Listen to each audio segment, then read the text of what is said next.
Welcome to the Community Services Parks Recreation Commission meeting of August 21st. We're starting at 2:36 p.m. Could I have a roll call? Sure. Commissioners Kalfayan, Present. Alcazar, Here. Sardar Bagian, Here. Wolfson, Here. President Meek. Here. Thank you. Next. The agenda for the August 21st, 2023 regular meeting was posted on bulletin board outside of City Hall on or before August 18th. Okay. Item 2, introductions and presentations. We would like to do some introductions for new or promoted staff. I'll call up Maggie Kavarian, Community Services Manager, who will introduce her staff, and then we'll call out Park Services to introduce their new staff. Thank you. Good afternoon, President Meek, members of the Parks, Recreation, and Community Services Commission. I'm Maggie Kavarian with the CDBG and the Senior Services sections. So I have a respective employee in each section that we had newly hired. I'll start with Tamar Kabanjian. Tamar Kabanjian is our new admin associate, and she started with us at the height of COVID in April of 2020, working in the CDBG section as an hourly city worker. She comes to us with a bachelor's degree in architecture. She is our project manager for our CDBG projects, our capital improvement projects. She is very well knowledgeable in that design, and she does drawing and design on her off time as well. So I'd like to introduce Tamar Kabanjian. Hello. Welcome. Welcome. Thank you. Thank you. And in our senior services section, we have a new hire as well. He has been with the City of Glendale since 2014. This is Jose Rodriguez. And Jose comes to us actually from our sports complex, aquatics program, our CSO office, and now he's at our adult recreation center. He's our community services specialist working in the elderly nutrition program, in the home delivered meals program, and he's also doing case management because he comes to us as a case manager. He has extensive knowledge in skilled nursing facilities, as well as working with the homeless services folks at Skid Row. So he is very knowledgeable in community services, and he's very good with community engagement. So this is Jose Rodriguez. Welcome, Hi, Jose. everyone. Thank you. I think we'll keep you both busy. Sounds like a plan. Thank you. Thank you. Thank you.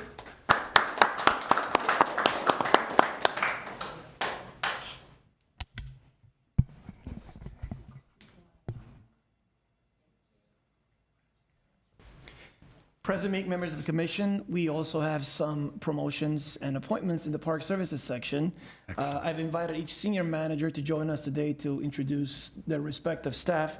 One of ours, Kimo Cambia, is not in today, so I'll be gladly introducing his staff to you, and I will read what he wrote. And this is his version of what Isaac is. Isaac, please join us.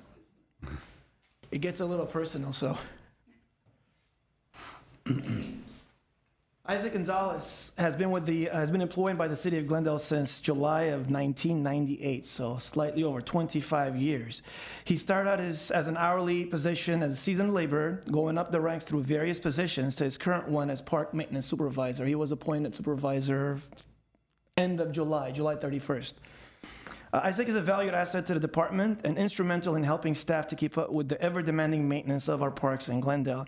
He is admired for his mechanical inclination, whereby he has a knack for fixing things. He has rescued his fair share of staff from despair during their workday when one of their pieces of equipment decided to break down right in the middle of their job. Time and time again, Isaac has been there to get them going so that their tasks can be completed and the park's maintenance world could be right again. He's also known for his many years of equipment operation for the department. He has operated trash trucks, backhoes, dump trucks, skip loaders, excavator, and of course, very large riding mowers. His support on a myriad of projects, emergencies, irrigation jobs, and playground installations has contributed greatly to the overall efficiency of the park maintenance operation. Isaac is a dedicated father of 3 young adults who are on their own journeys in this world. Isaac is very proud of their accomplishments. One of them recently graduated college, and the other 2 are on their way to complete their college education. In his spare time, Isaac likes to work on cars and motorcycles, and he actually rides one as well. He enjoys shopping at flea markets, old towns, and antique stores for historical pieces of Americana that he considers prized treasures. He is a humble man and yet very straightforward and to the point. He's been known. He will give you his shirt off his back if he knows that you need it more than he does, and will never hesitate to be your sounding board when you feel as though nobody's listening.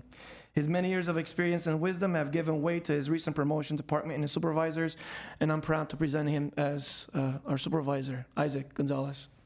Thank you very much. Wow. Congratulations. You're a real Renaissance man. You do everything. I've been here for a while. I've seen a lot of changes. It's good. Everything's good. I'm very happy to be here. We're very lucky to have you. Thank you. Thank you, thank you. Thank you. Thank you, Isaac. Next, I'd like to invite Mr. Dennis Gaudenti to present his new staff.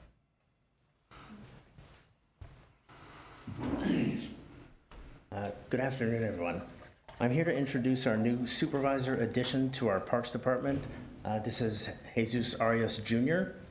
Jesus comes to us from the city of Torrance, where he worked for 12 years in the Parks Department, leading the construction crew. Jesus was born and raised in Torrance by both of his parents who emigrated from Guadalajara, Mexico. They came to the United States to build a better future for themselves and for their children. Jesus' mother was a stay-at-home mom, and his father worked for a company as a gardener.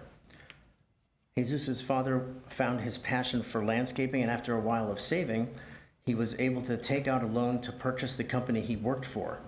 This is where Jesus Jr. found himself working during his high school summers. At the age of 14, he would assist his dad in providing landscape and maintenance services. After graduating from Narbonne High School in 2004, he attended Los Angeles Harbor College, where he received his associate degree while simultaneously taking landscape design and architectural courses. After finishing college, Jesus continued working together with his father to provide landscape designs, construction, and maintenance services. Jesus was offered a position with the city of Torrance where he would reunite once more with his passion for the outdoors and the beautification and construction of outdoor spaces. He is a licensed contractor, and he used to teach classes at his church. Jesus is married to his wife, Christina, and have 4 beautiful boys and 3 dogs. Where am I? Okay. Jesus is a family man with a strong work ethic. That's what Jesus put together, but I'd like to add that Jesus has hit the ground running. He's the epitome of a fast learner. He's already linked in with all of our systems, and he's already developed relationships with our crew, and he's just a very good supervisor, and I hope he stays with the city for a long time. This is Jesus. Welcome. Thank you. Thank you for the Jesus. opportunity. Happy Very to be good. here. Thank you, Dennis, and welcome, Jesus. Last but not least, I'd like to invite Mr. Chris Peplow to present one of his irrigation technicians.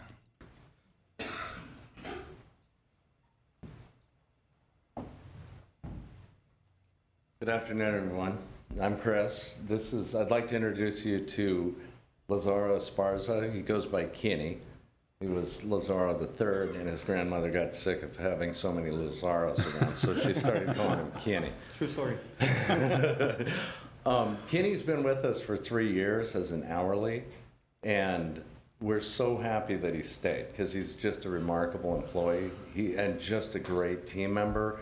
And I'm very proud and happy that he has now been made a salaried irrigation tech. And I love working with Kenny. I call him the happiest man on earth because every day he comes in with a smile and he works very hard. He's learned everything. He, much like Jesus, comes from a gardening background. His father is a gardener and he grew up doing gardening. So when he came here, he could, much like Jesus, hit the ground running. He's learned the commercial landscape and irrigation very, very quickly. He does a great job, amazing work ethic, great guy to work with because he is the happiest man on earth. I'd like to introduce you to Lazaro Esparza. Thank you. You're keeping us green. Congratulations.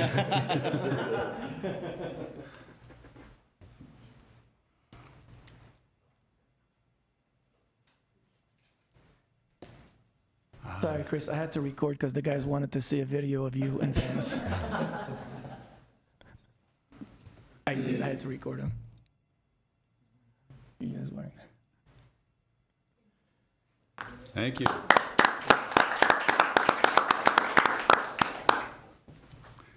Next, Ellen. Item 3, upcoming council agenda items. Thank you, President Meek, members of the commission. We have one item coming up this month, which is tomorrow, August 22nd, community service on parks.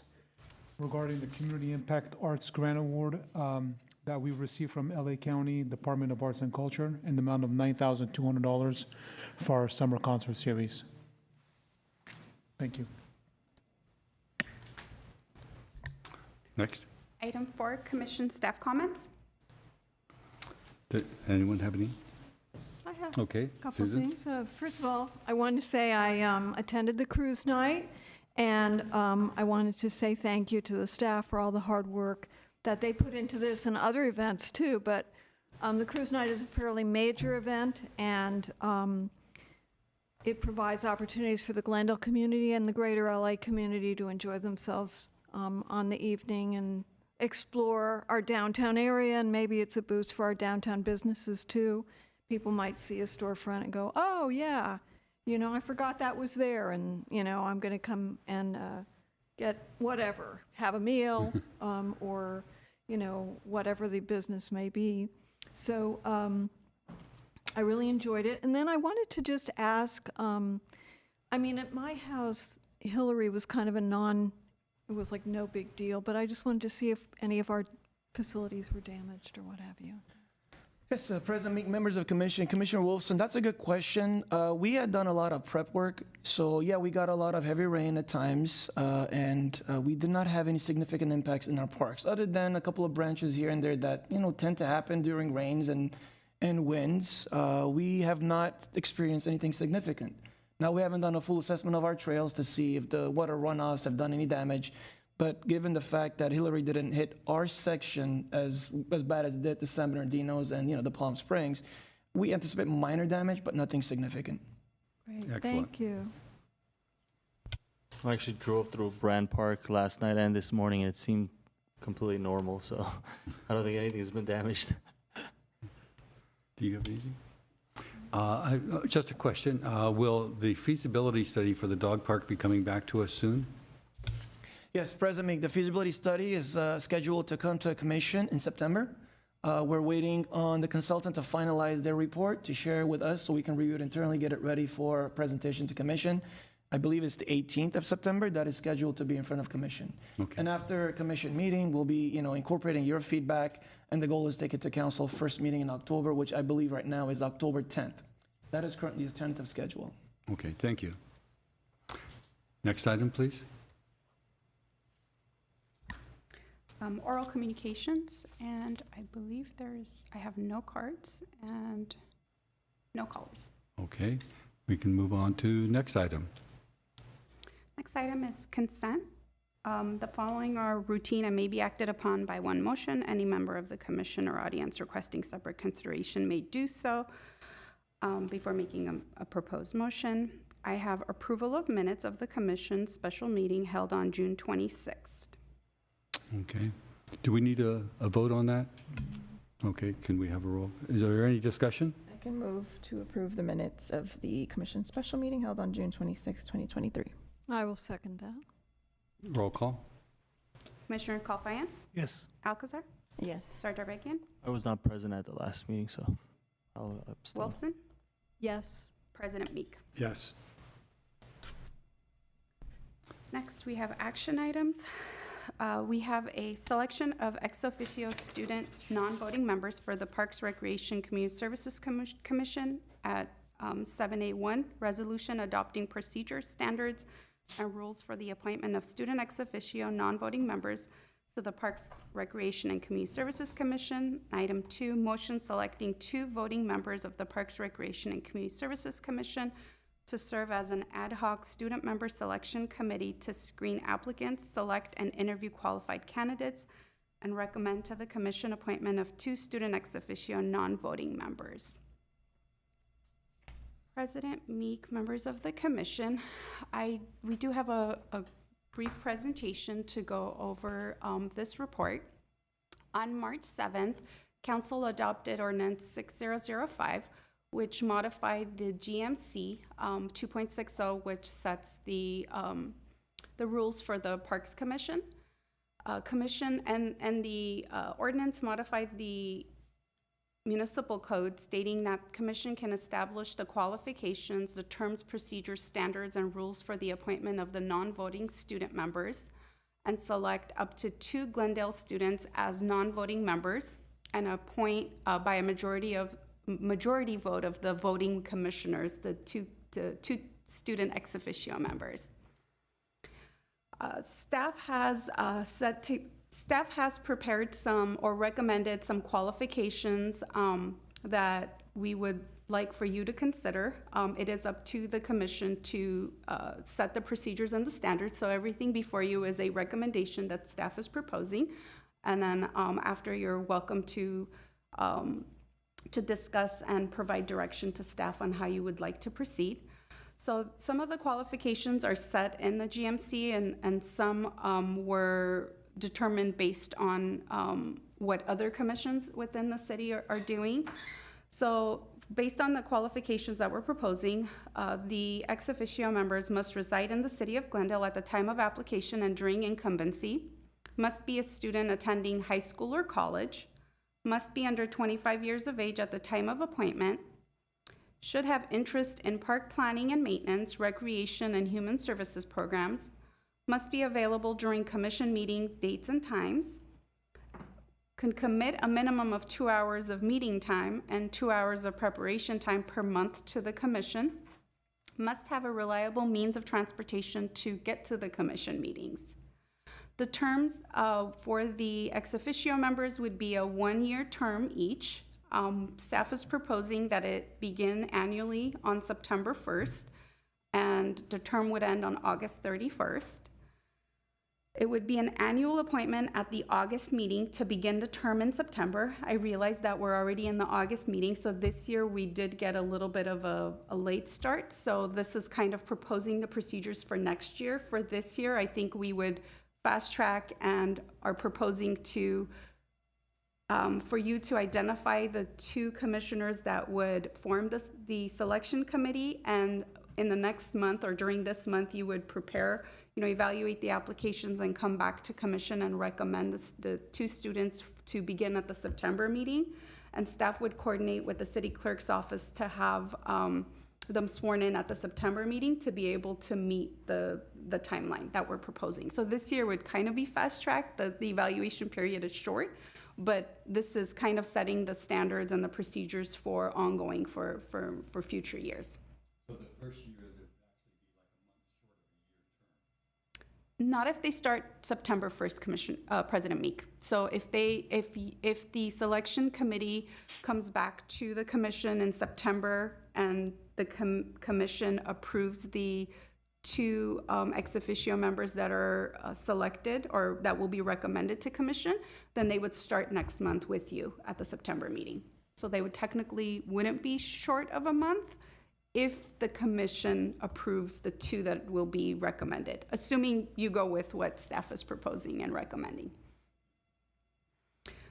The commission shall have the discretion to move to continue a student member's term until a successor student member is appointed. So let's say, next year, or, even not this year, but more next year, if you're not able to identify the students and we can't have the new student ex officio start in September, then the current members would continue until you're able to appoint, just like we do for commissioners.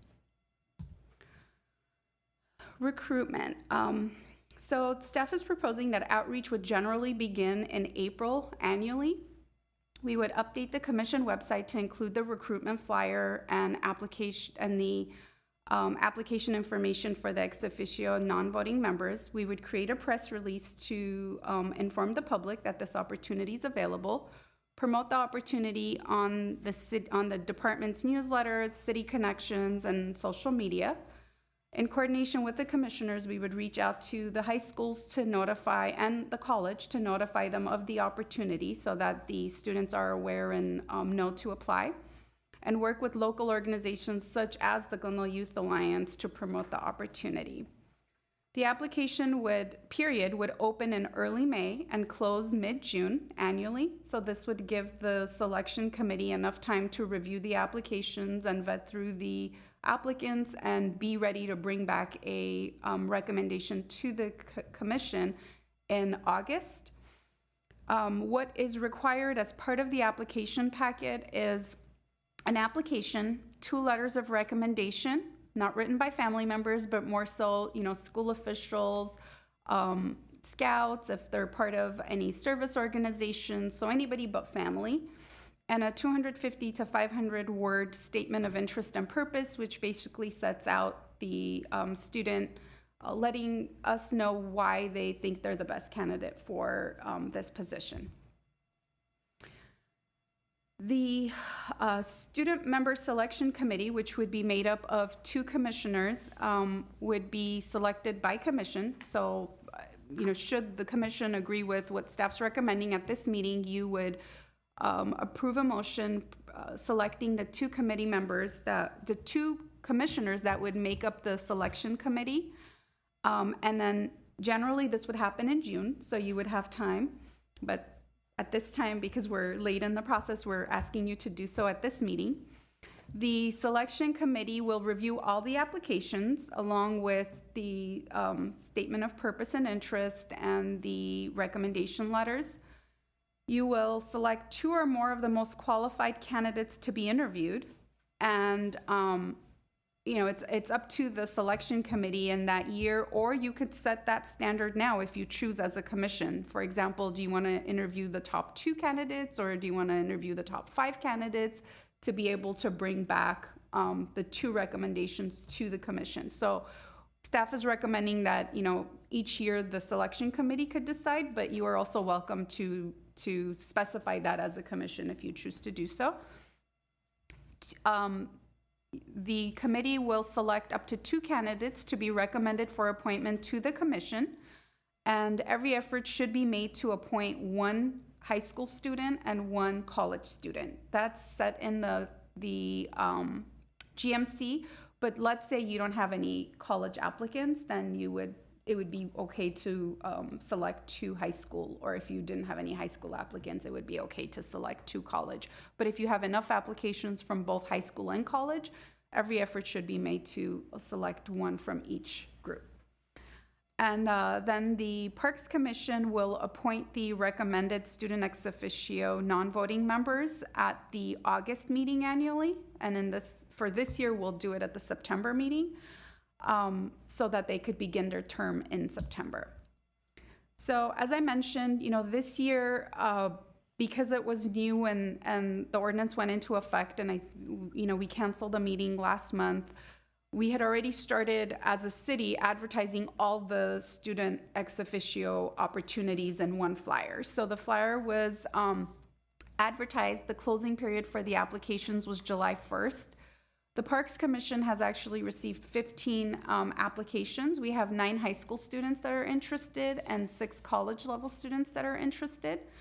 So the next steps would be to select 2 commissioners today that would sit on the selection committee, who would then vet through the applications, choose, however many, whether it's top 6 or top 5 or however you decide, interview the applicants and bring back a recommendation to appoint 2, preferably 1 high school and 1 college student, to the next commission meeting, so that the commission could then vote to appoint those individuals.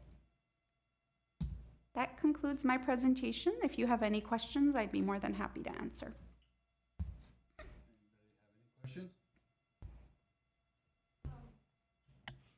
I guess this is more in the way of a comment than a question. I kind of wish that instead of having a selection committee, that we would all participate in this process. I think that would make it more transparent, maybe, and I don't know. That's just my personal preference, but that doesn't seem to be an option, particularly this year. I don't know, because we're kind of rushing to make this happen this year. Although I guess it seems like we could all review the applications and so on even this year. I don't know. And then I just, I guess, I wonder, did you get applications from kids that were younger than high school age? Because it didn't say on the flyer that they needed to be high school age. I didn't see it. Maybe it was there and I just didn't notice it. but that would be something that I would make sure that we always make that clear, because otherwise you're going to get younger kids that are going to get their hopes up and so on. So. President Meek, Commissioner Wilson, I do not believe we received any applications younger than high school. The age limit did say that they have to be under 25 years of age, but it doesn't say at the time of appointment, but it doesn't specify how young they need to be, but it does say 1 high school and 1 college. So although there's a little bit of gray area, but between the 2 requirements, I think it's clear that they need to be at least high school level applicants.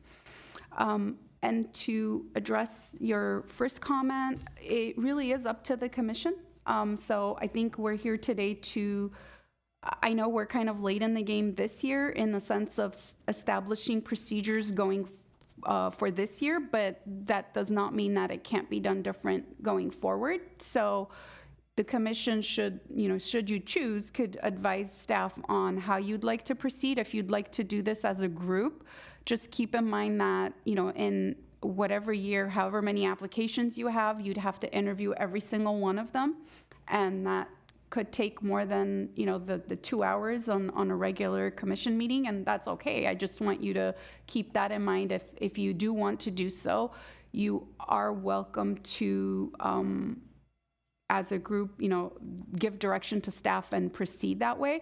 Just for this year, we either would start their term later and they would just have a shorter period just for this year's term, or again, you could do something different this year, but set the procedures for the entire commission doing the vetting and the selection as a group for future years. So based on what the rest of the commission would like.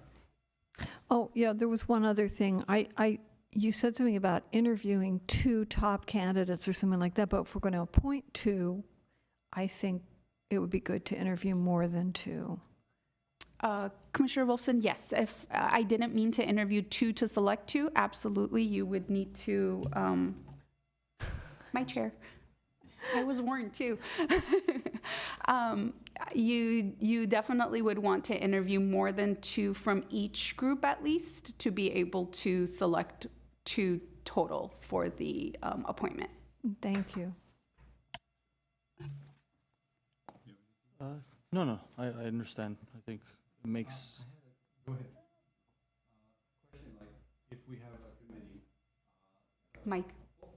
If we have a selection committee and they are going through, say, 15 applications, and they select 4 that they'd like to interview, and they say, these are the best 4 candidates, and they present them to the commission as a whole, the commission as a whole could then vote for the 2 that they wanted.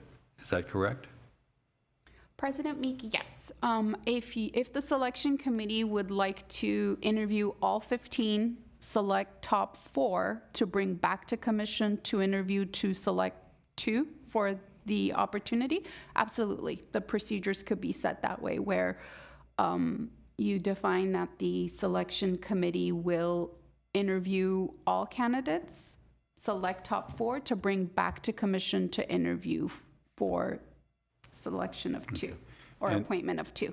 And if our committee is 2, they wouldn't have to be in a commission meeting to do the interviews. They would do them over virtual of some sort, whether it be Zoom or Teams or something like that, that would have to work with staff to get that worked out. Is that correct?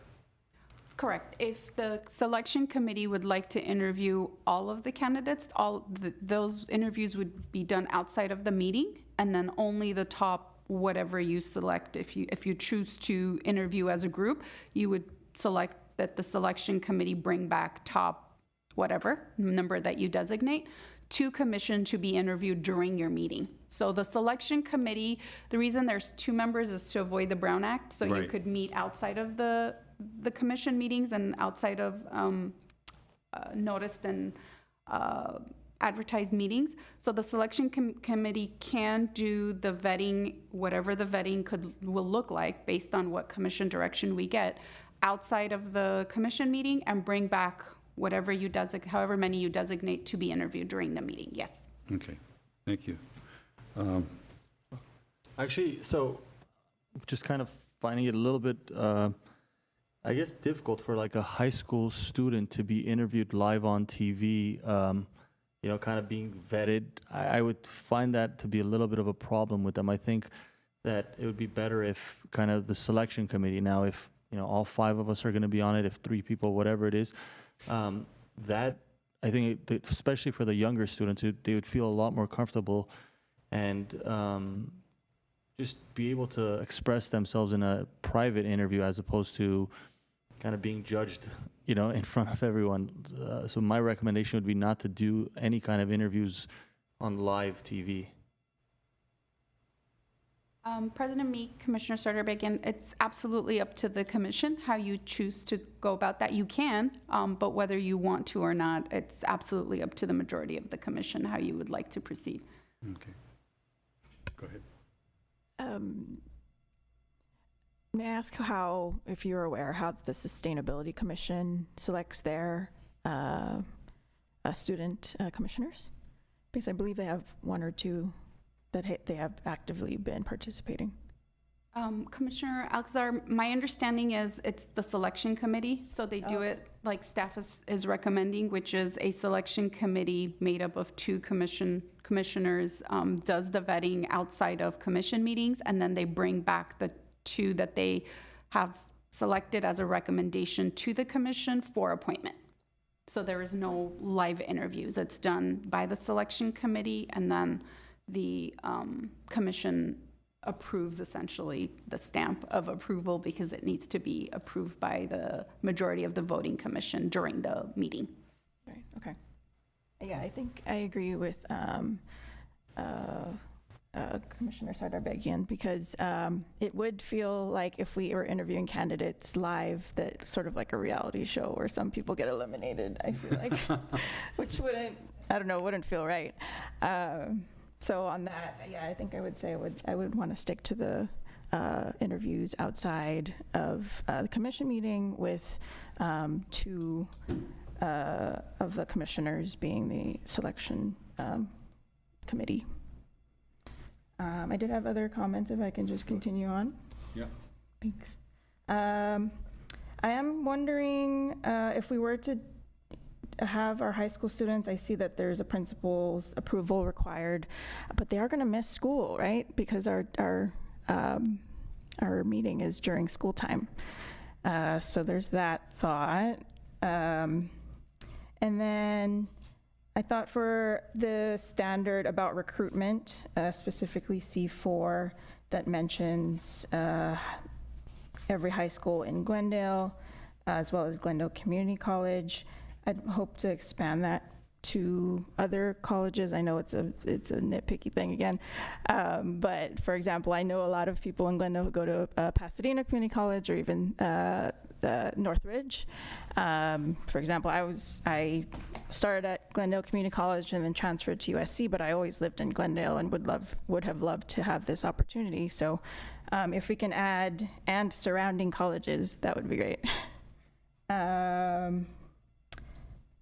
I also wanted to add another amendment, and I have specific language if you'd like for me to read it, but it's sort of like an equal opportunity statement.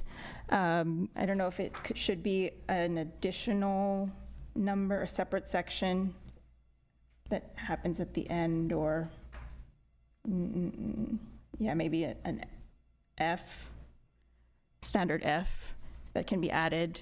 But essentially, it's sort of like what is currently on Glendale's, job postings, things like that. So I have an example that doesn't have to be per word, but can be used, that states, the city of Glendale shall provide equal opportunity regardless of race, gender, religious creed, sexual orientation, color, marital status, national origin, parental status, ancestry, disability, medical condition, or age, and that the commission strongly encourages applications from underrepresented minorities and persons with disabilities. And I hope that my fellow commissioners agree with adding that statement into the standards. And then last thing is, I'm happy to volunteer to be on the selection committee. Okay. All right. Okay. Is there any other discussion or questions? Okay. Oh, I'd like to say something about this. I think what bothers me about the selection committee is that the rest of us won't get to see the applications and participate at all in that process. I do understand the point that was raised about the interview process, but I do think it's a shame for the rest of us not to be able to participate at all in that process. So I'll leave it at that. Now, go ahead. But we are, I mean, we don't necessarily need to break it down to just two of us, right? So if we want 3 or all 5 to be part of the interview process, so long as it's not done during the meeting, that would work or no? No. President Meek, Commissioner Sardarbagan, unfortunately, if all 5 of you are on the committee, it would need to be Brown Acted and would need to be an official meeting. So that's the limitation. Now, I don't have the answer right now, but we could find out from legal whether that meeting needs to be televised so that, you know, if the setting is different, like if it's Brown, I think we might need to still Brown Act it, but it might not need to be televised. I'm not sure how that would work because on the spot I don't have the answer. I'm wondering if closed session is a possibility. I think that's used for certain things on council that are confidential in nature. So I'm just throwing that out there. Yeah, President Meek, members of the commission, we would need to ask our legal for advice on that. As a compromise, we could all, as a commission, see the applications, and the commission as a whole could recommend to the committee that, you know, I like these, I like those, and the committee could take it from there, and then the committee would see what the other commissioners thought and take that into account during their selection?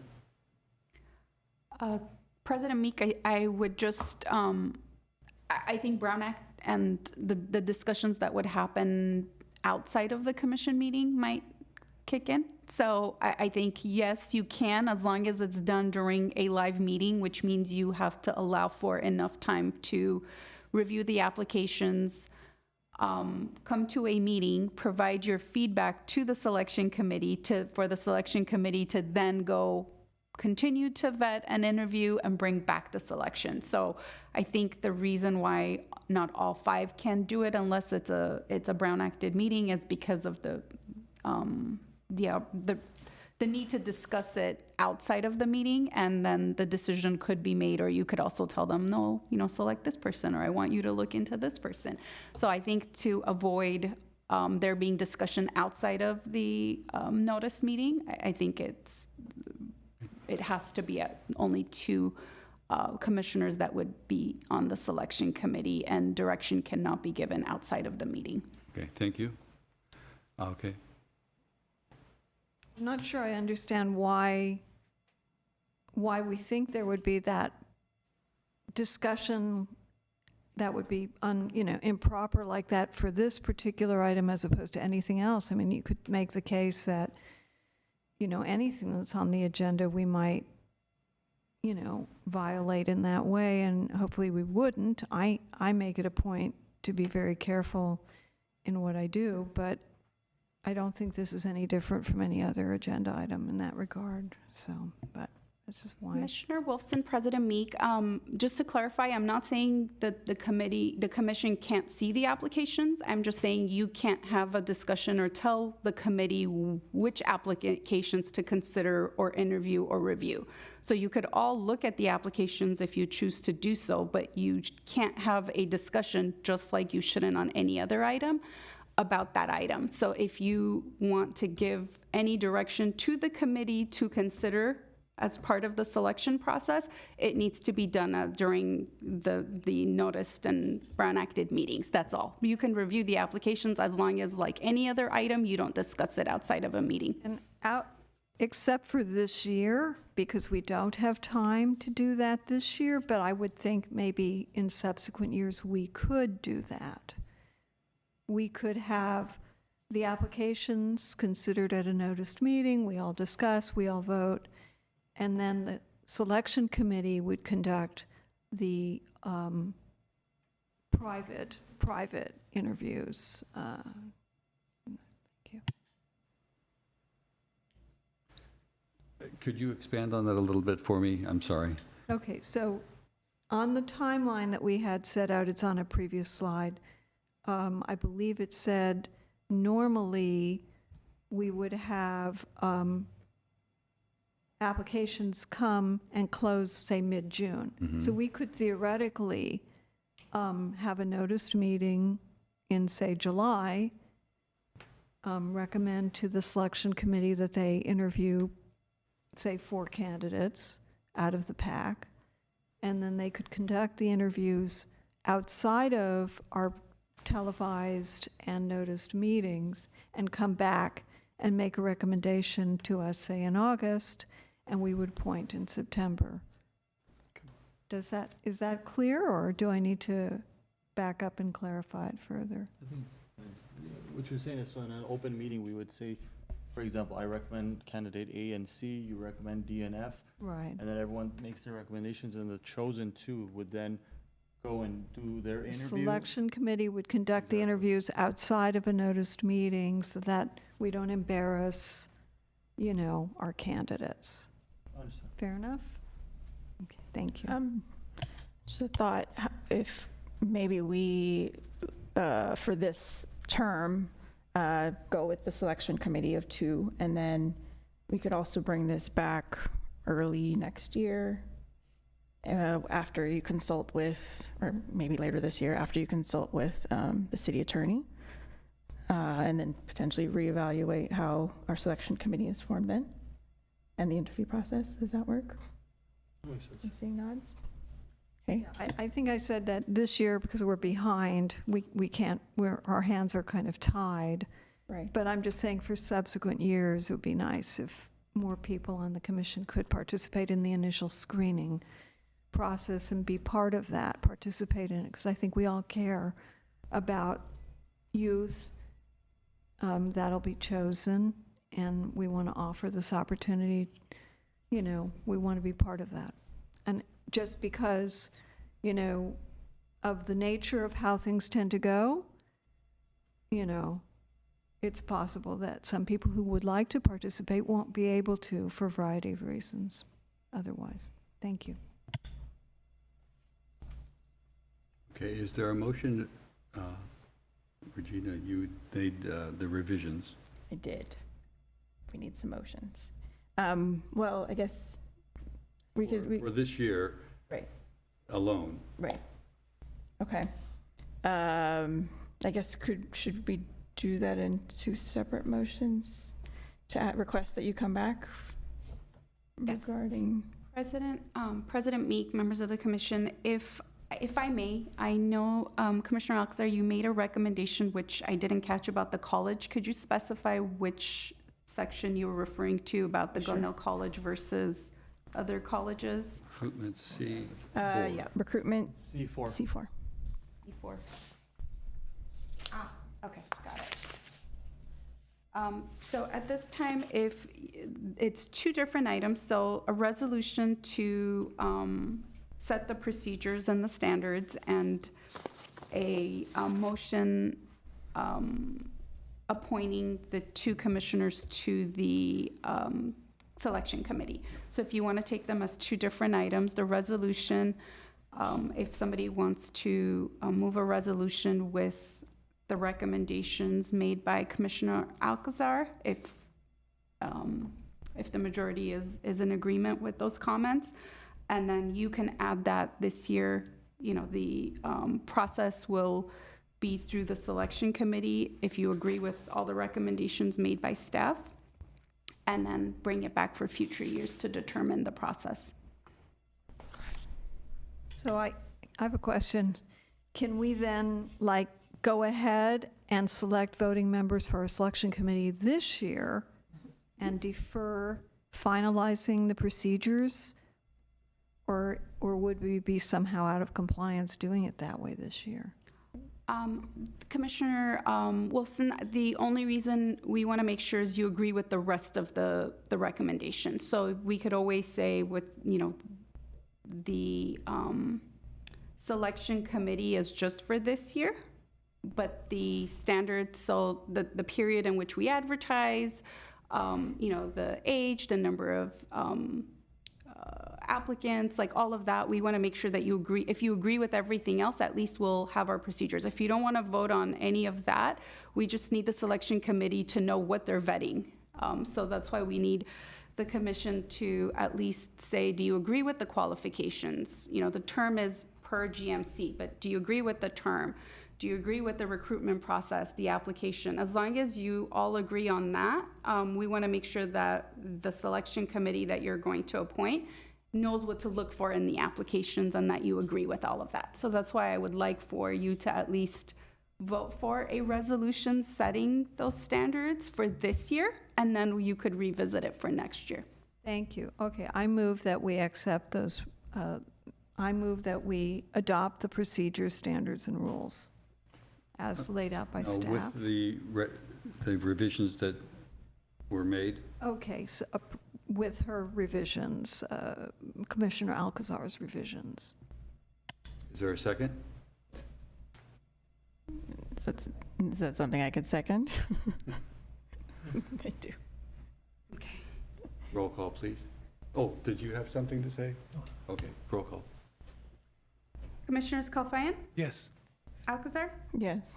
Sardar Begin, Yes. Wolfson, Yes. President Meek. Yes. Okay. Next item. Oh, I'm sorry. Yeah. Motion, yes. If commission could move a motion appointing 2 commissioners onto the selection committee. Good idea. All right, do we have any nomination? I believe you've already, I volunteered, yes. okay, okay. I don't have. We have 3 volunteers. No, you can only have 2. I'm just throwing my, that's fine. I will move that the selecting 2 voting members of the Parks, Rec, and Community Services Commission to serve on this ad hoc student member selection committee will be Commissioner Wolfson and Commissioner Sardar Begin.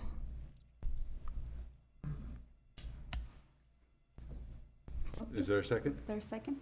Second. Okay, do I have a roll call, please? Commissioners Kalfayan, Yes. Alcazar, Yes. Sardar Begin, Sure. Wolfson, Yes. President Meek. Yes. Thank you. And just a clarification question. So do we need a motion to bring this back to reevaluate the standards in the future? That was included as part of the resolution. We'll bring it back, yes. Great, thank you. Okay, on. Next item on the agenda, please. Item 7B, Measure A funded Babe Herman restroom renovation project design and scope of work. B1, motion approving the scope of work and conceptual design for the Measure A funded Babe Herman restroom renovation project.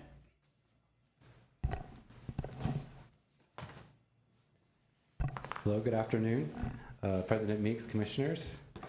So again, my name is Joseph Gonzalez. I'm the Park Planner with Community Services and Parks, and I'm here to present on Agenda Item 7B, as just stated, which is regarding Measure A funded Babe Herman restroom renovation project and approving the scope of work and design for that project.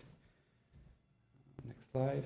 So the Babe Herman restroom renovation project is for an improvement project at the Babe Herman Little League Field. You can see it highlighted in green on the map on the left of the slide. It is located on Cañada Boulevard across from Verdugo Park.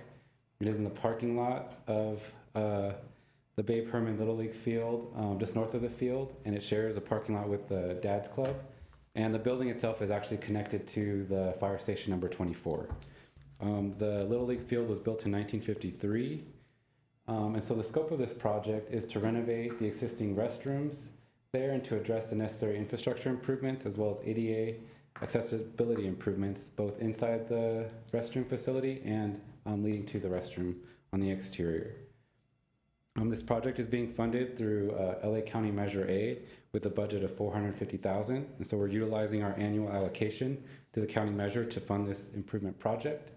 The timeline for this project is to complete designs in the next couple months through November, complete permitting by through the end of January 2024, and then transition the project to Public Works starting in the spring of 2024 through bidding and then construction.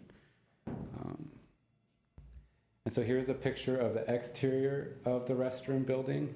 And so as part of the scope, we would be providing accessibility parking to the facility. So right now you can see there is no ADA parking for this restroom.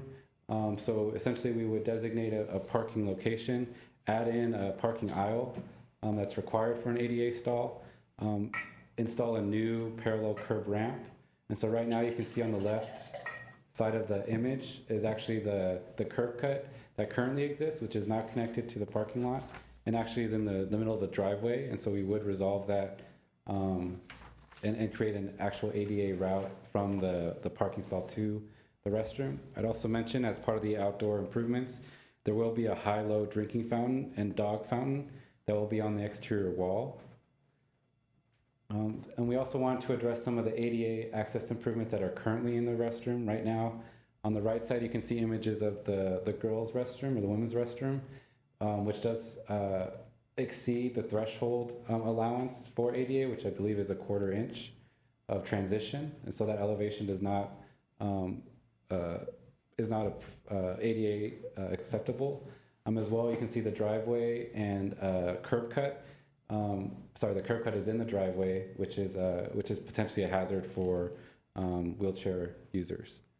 I'm looking inside the restroom. You can see neither of them include an ADA stall. And so part of the improvements would be to reconfigure the plumbing to allow for an ADA stall in both restrooms, as well as installing the compliant partitions, grab bars, and dispensers for ADA accessibility. Other interior improvements will be both the electrical interior and exterior lighting, reconfiguring the restroom fixtures so that they align with the new configuration, all new floor tile on the floor and walls, and then repainting the entire facility. Here you can see a concept plan of those improvements. So on the right, you see the existing plan, which shows kind of the current layout, and then the updated plan, which does have both ADA stalls in both restrooms and the other ADA improvements.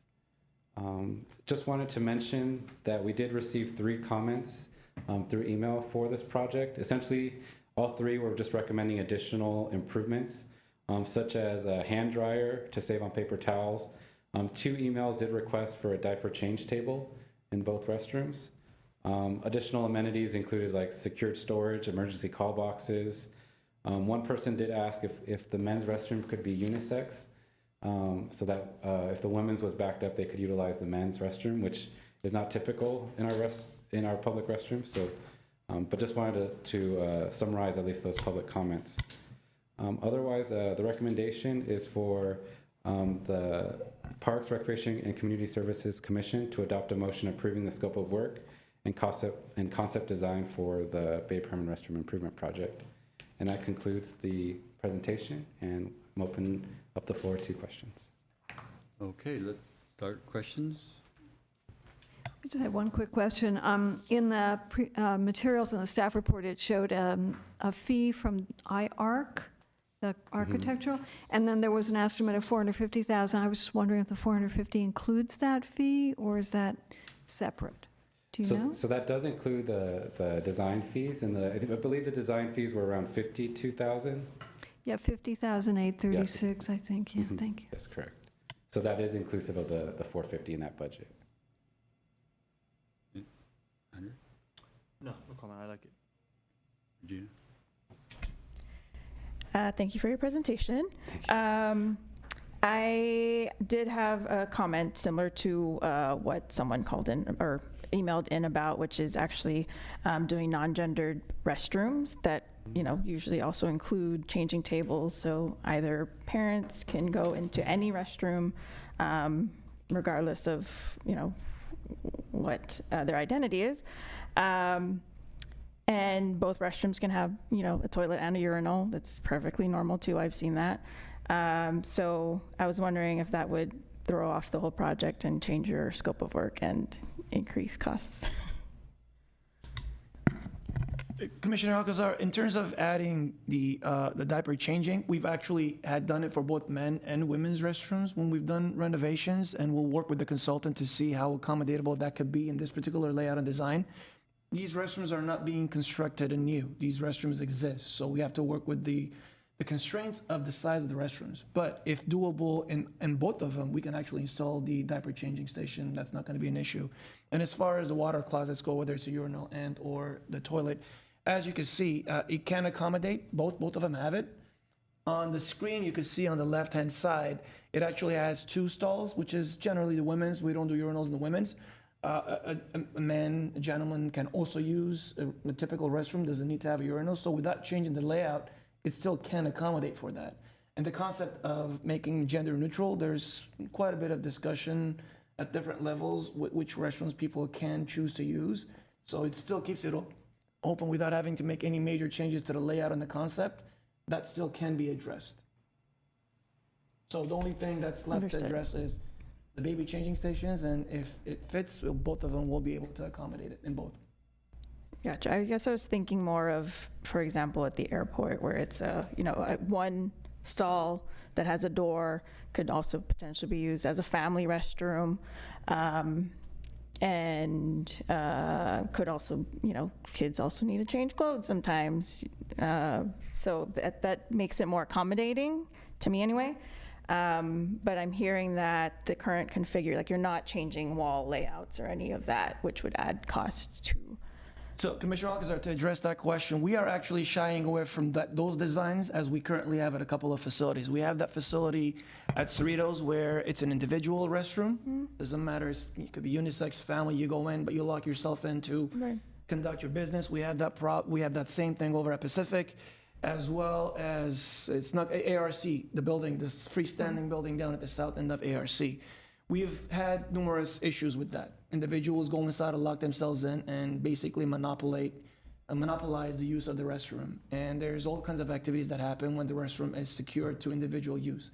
So we've gone away in all of our designs, as you will see when the Pacific Park project design was determined, we've actually changed the layout from being able to lock yourself in the restroom to use it just for you to kind of more of an open concept where it can be utilized by more than one person. You can secure yourself in the stalls, so if an individual needs to change, for example, still use the stalls themselves to lock themselves in, have privacy to change, but it doesn't allow individuals to go inside, lock them in, as we've had with some homeless individuals. And there's certain activities that continue to happen. We work with our police department, but that's what we're trying to prevent, and keeping an open concept where people can use it and not be used by solely one individual. So the privacy issue is addressed by the stalls that can be secured, and people can go in there and change and have privacy doing so.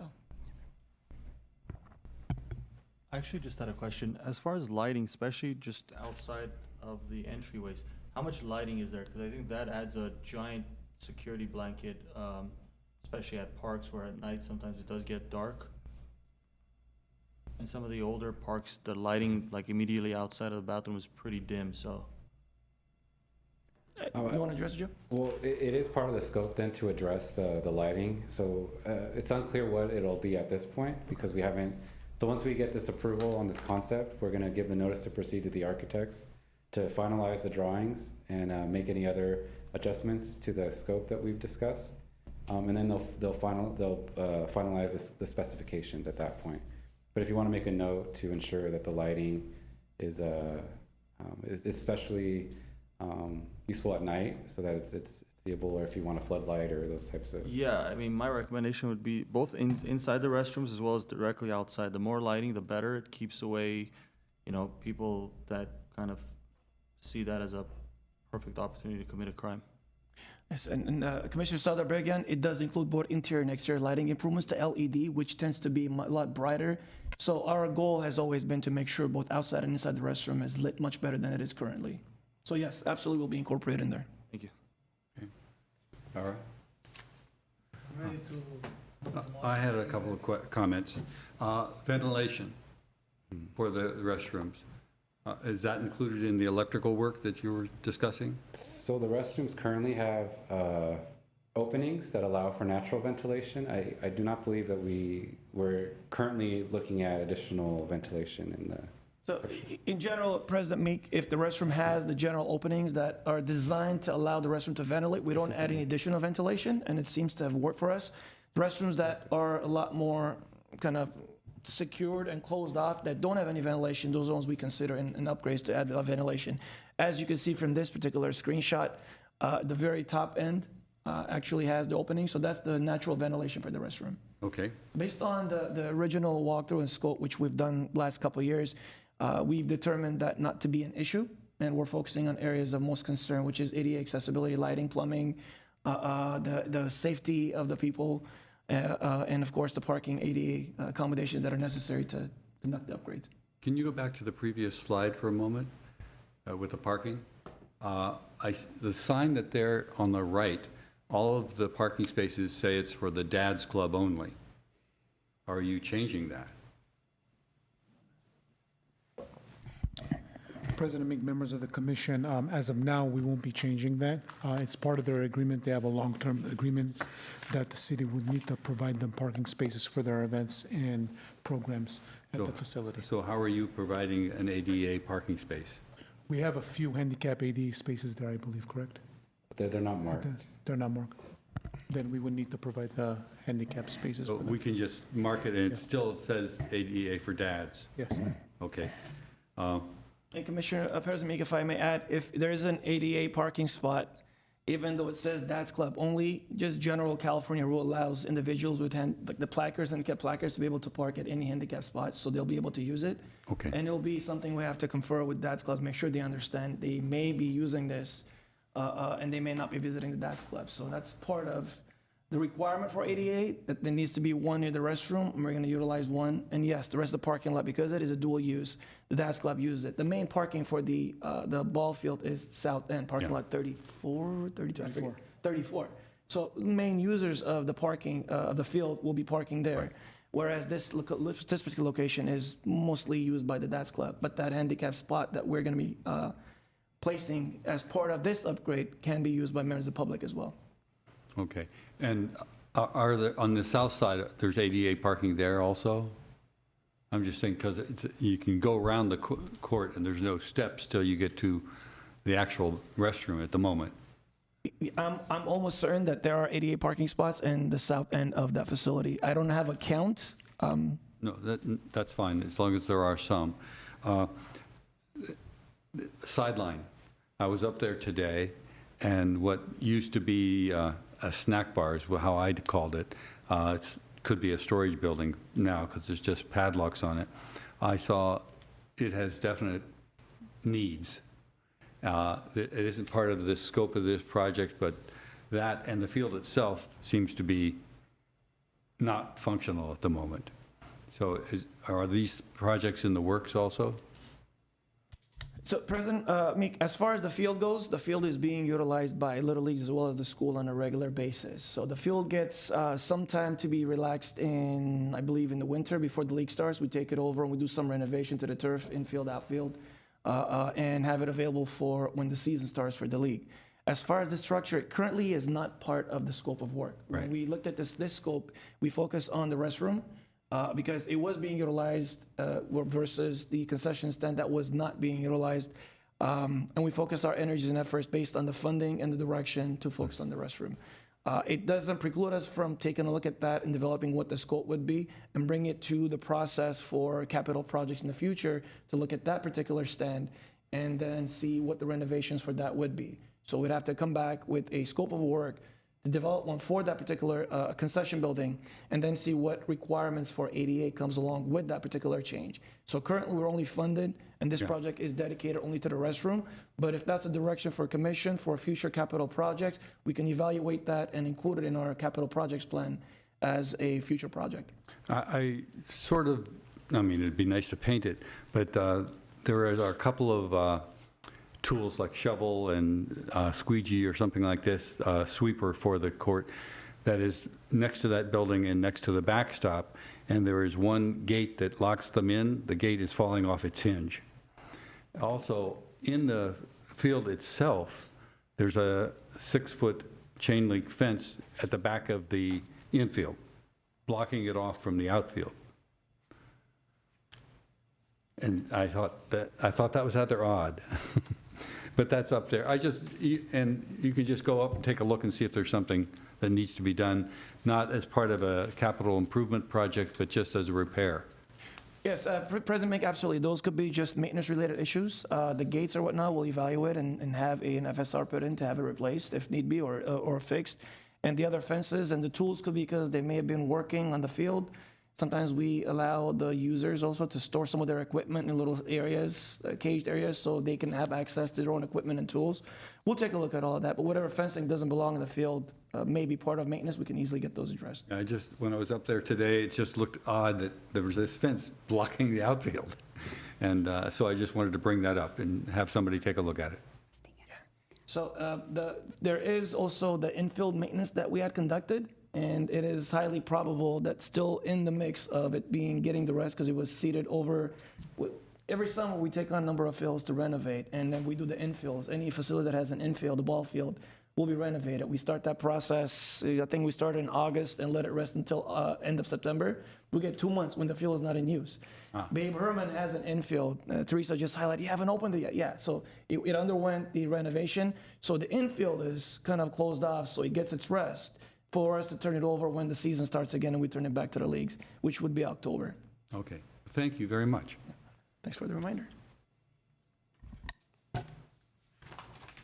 Okay, is there anything, other questions on this?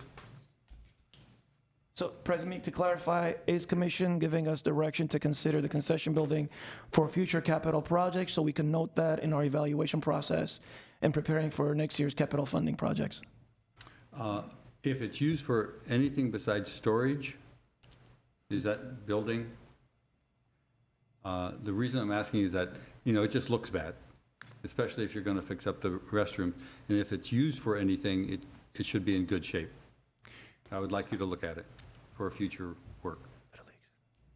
Yes, President Meek, members of the commission, we do use it for scorekeeping and storage, mostly storage because of its condition. So we don't generally stay in there long. So, but yes, I think it is on our radar. We do realize that it does need some work. So I think we would put it on our future CIP projects to be considered for renovation. That'd be fine. Thank you. So I'd like to make a motion that we approve the scope of work and conceptual design for the Measure A funded Babe Herman restroom renovation project. I second that. With Commissioner Alcazar's recommendations that we discussed already, incorporated in the mix. Yeah, the changing table and the Changing tables. agendas. Yes, with, subject to the discussion of changing table and other modifications. I'm sorry, it was changing table. And then gender neutral restrooms, potentially. I thought that wasn't possible. No, we didn't say it wasn't possible. What I had said is if you look at the layout, both restrooms can accommodate either gender if they choose to use it, because there is the privacy element of the ones that have the doors you can lock yourself in to change and have your privacy. And with the baby changing stations, both of them can be accommodated for either or. I see, I understand. Okay.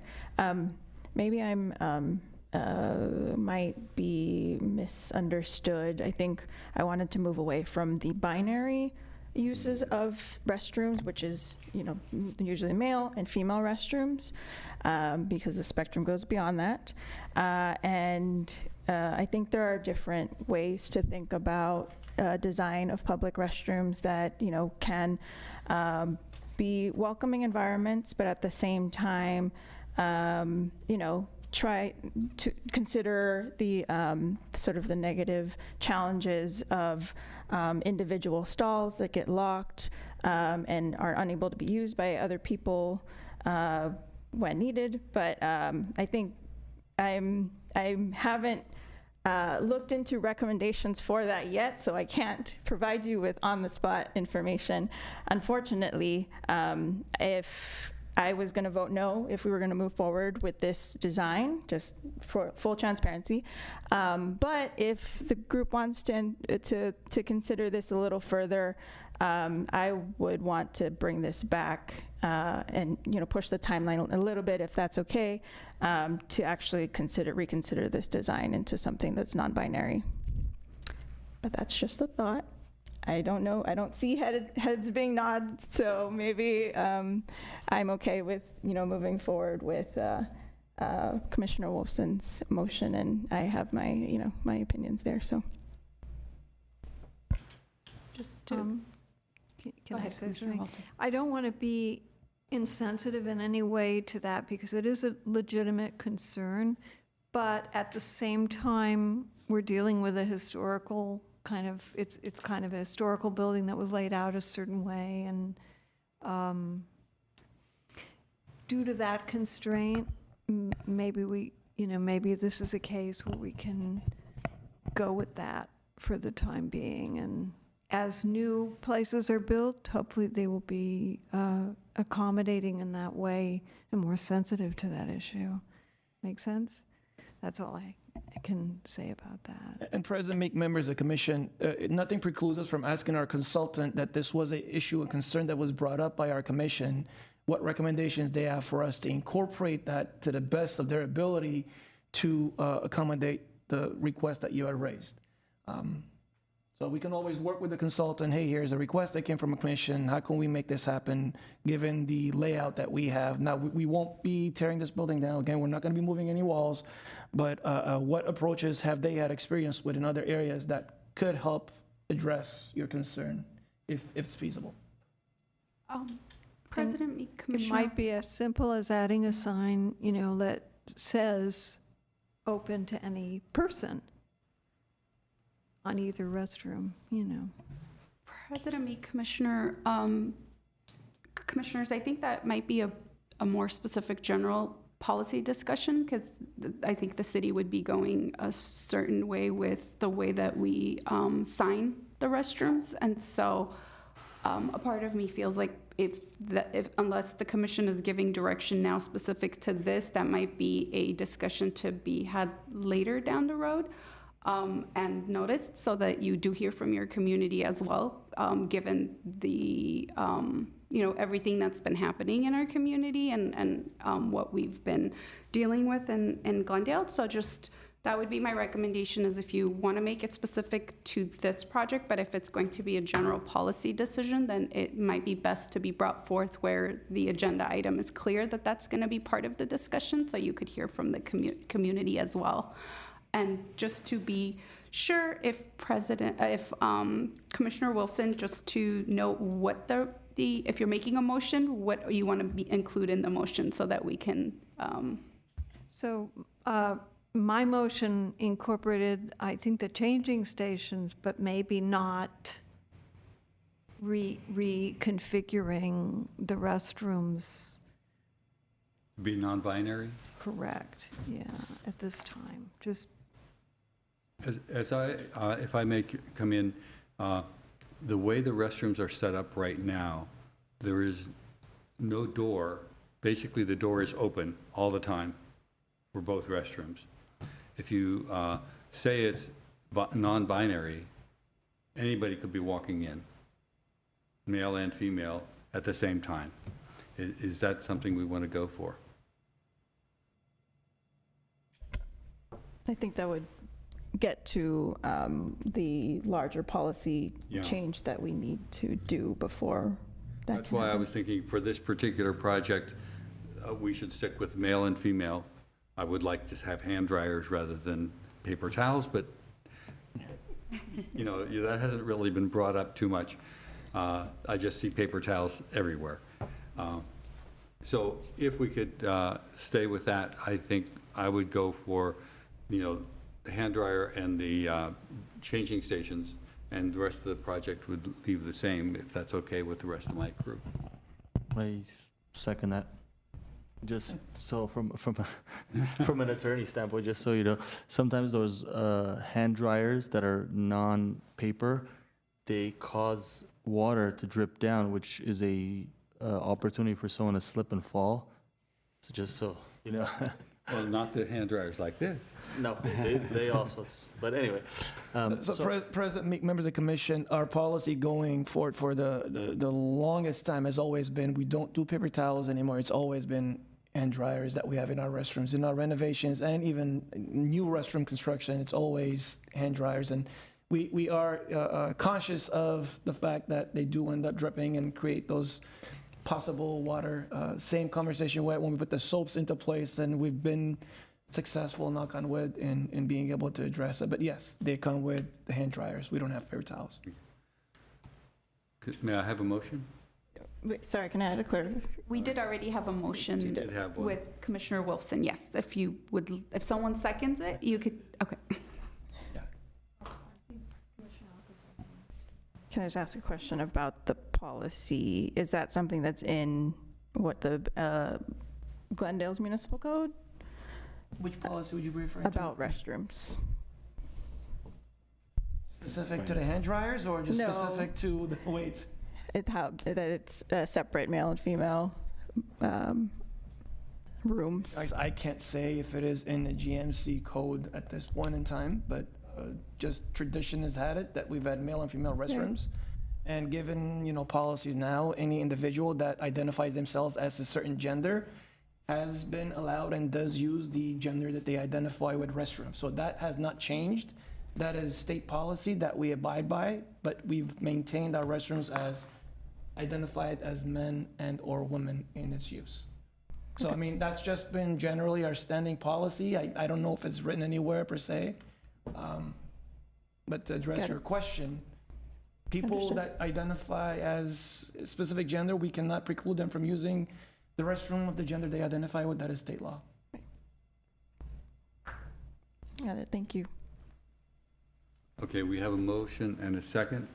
Can we have a roll call? Commissioner Kalfayan? Yes. Alcazar? No. Sardarbagian? Yes. Wolfson? Yes. President Meek? Yes. Thank you.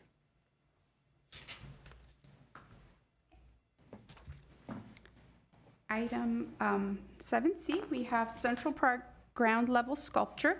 Motion to provide feedback on the Central Park ground level sculpture and recommend that City Council approve the public art installation at Central Park. We do have a presentation I will bring up. And Jennifer from the Library Arts and Culture is here to present for you.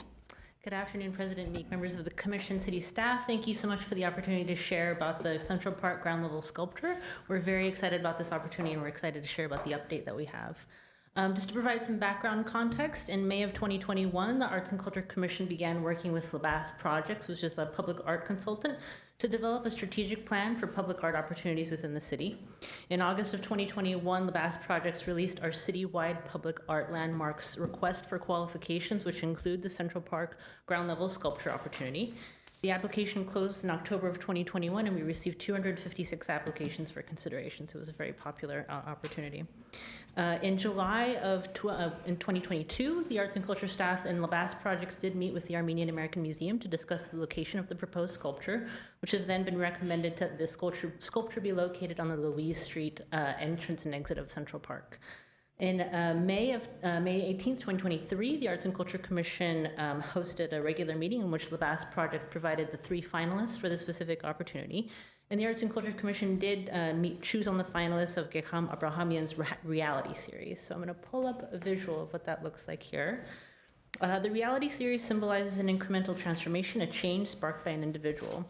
As an Armenian living in the United States, Abrahamian highly values the idea of openness and fostering cultural diversity. The reality series seeks to showcase how a small action can create a rich dialogue that eventually carries a huge impact. This particular sculpture would be made of Corten weathered steel and is approximately 24 feet in length, 1 foot in width, and 12 feet high. The sculpture would be coated and specially waxed, specifically in regard to preserving the patina coloring of the sculpture, in addition to preventing rust. And the artist is also investigating opportunities for additional coating to prevent, to decrease potential graffiti and vandalism. In August of 2023, staff did meet with Labas Projects, the artist, and David Volz Design to discuss the location of the sculpture. And on this screen here in the red circle is where the sculpture is anticipated to be located. During this meeting, staff did bring up the requirements regarding California Code Regulations Title 24, specifically in regard to safety and accessibility for the sculpture. So the artist and his team will be working with a structural engineer to ensure that all the code regulations are met. In regard to the fabrication and installation of this artwork, that is all budgeted with the Arts and Culture Commission, and all maintenance costs associated with future maintenance for the piece is also under the Arts and Culture Commission's budget for future budget cycles. So that concludes the report. I'm happy to answer any questions you may have. Okay, that's,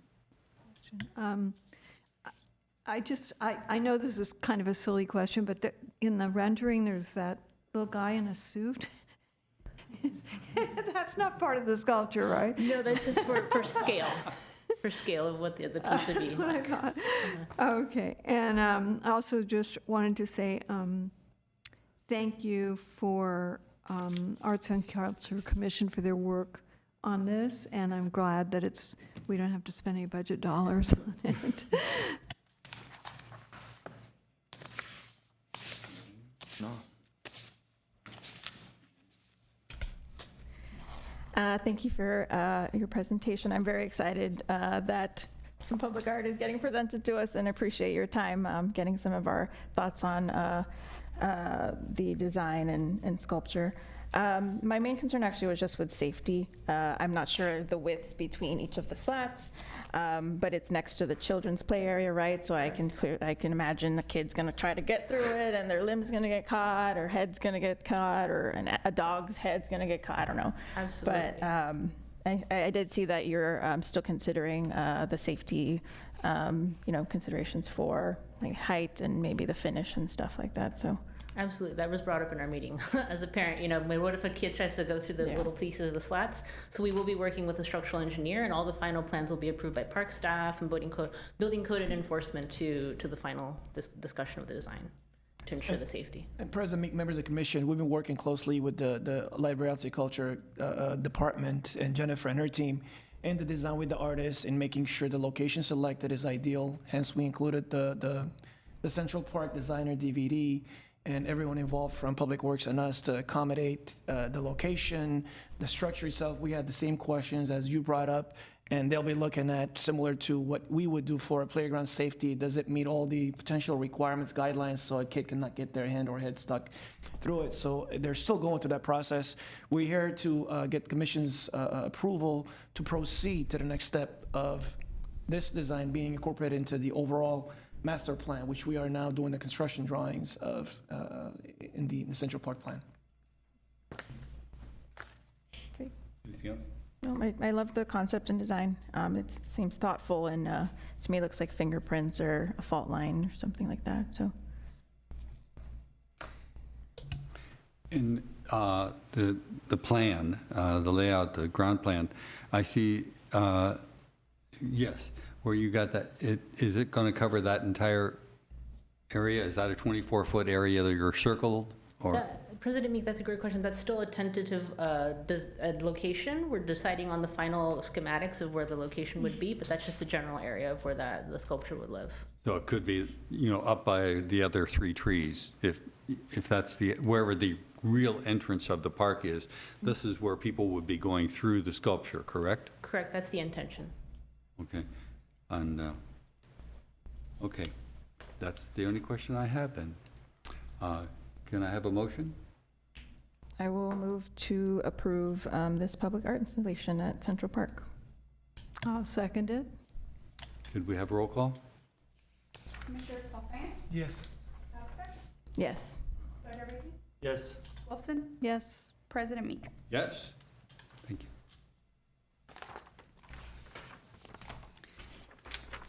Next item, item D, citywide public art request for qualifications. D1, motion to recommend that City Council approve inclusion of Fremont Park splash pad and Palmer Park basketball court mural in the citywide public art request for qualifications. President Meek, members of the commission, city staff, thank you again for allowing us to present an update on our citywide public art request for qualifications. As you mentioned in the previous report, we did work with LaBasse Projects to release a citywide public art request for qualifications, and as we shared, it was very robust, and we're excited about the opportunities that are coming up.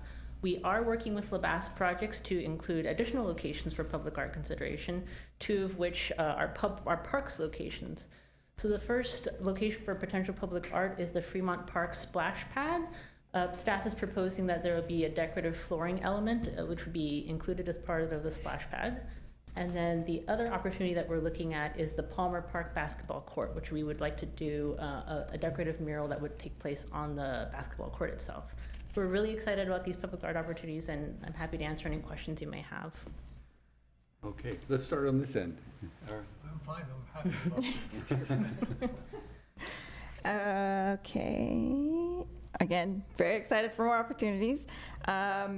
Just confirming that the design that you shared, that's not final, right? It's still This is still depending in the on the works, RFQ. my understanding. Mhm. Okay, gotcha. I did want to ask about the other opportunities at Fremont Park, because I recall from the site plan, I think it was still in conceptual phase, but there were 2 specific podiums or stage areas where sculptures were going to be put into place.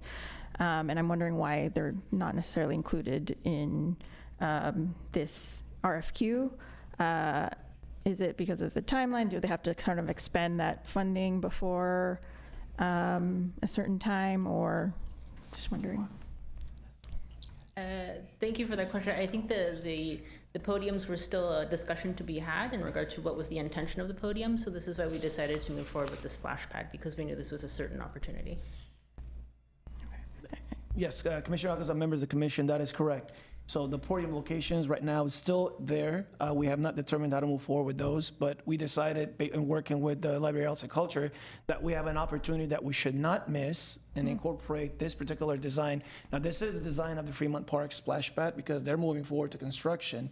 What it doesn't have is it does not have the decorative, colorful flooring, and that's what we're asking the Arts and Culture department to work with an designer, an artist, to come up with some options, and they'll go through the normal procedure of evaluating and making the recommendation which artists work to be incorporated into the design.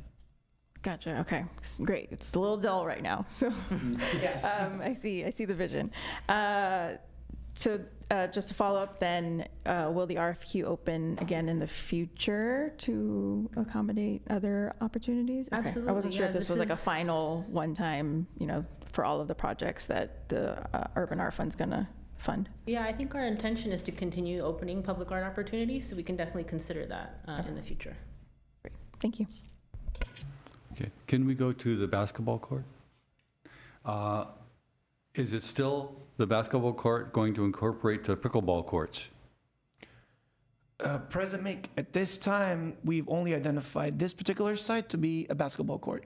So this is Palmer Park's basketball courts. We don't have any direction to convert into a pickleball/basketball court, but the Fremont project is a dual-use pickleball and basketball court. Okay, so this is Palmer. No, that's great. I think that would be fine to do a mural there. I would be more against the one at Fremont Park, so I will go with this one. Next. No comments. I just one question. I guess I'm wondering, when you say mural, is this going to be on the floor of the basketball court? Well, and how will that coordinate with? I mean, don't they use those markings when they play?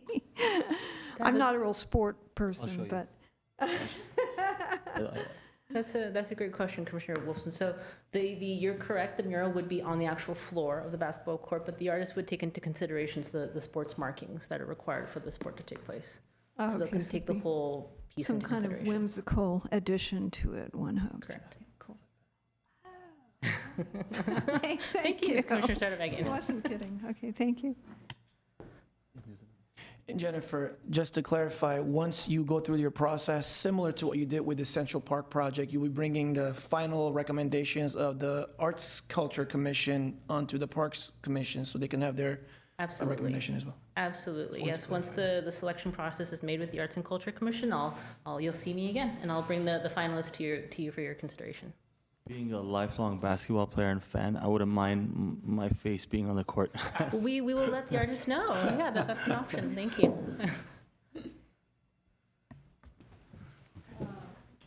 So I'll move that we recommend that City Council improve inclusion of Fremont Park splash pad and Palmer Park basketball court mural in the citywide public art request for qualifications.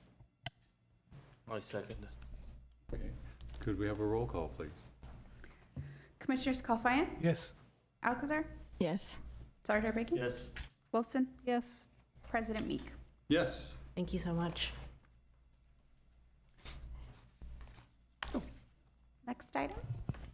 Next item. I have item 8, reports for information only. 8A and B, we have the Park Services Section Monthly Activity Report for May and June 2023, and the Recreation and Community Services Section Monthly Activity Report for June and July 2023.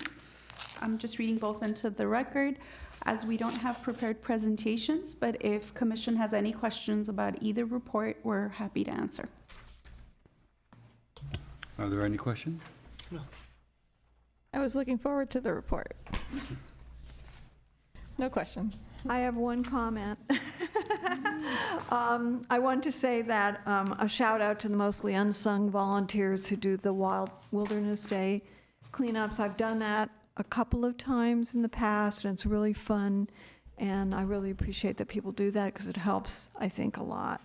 And I loved the comment about the weeds. We couldn't see the forest for the weeds, is what popped in my mind. Thanks. Anyone else? Okay, next item on the agenda. Adjournment. Okay, we are adjourned at 4:08 PM. Thank you.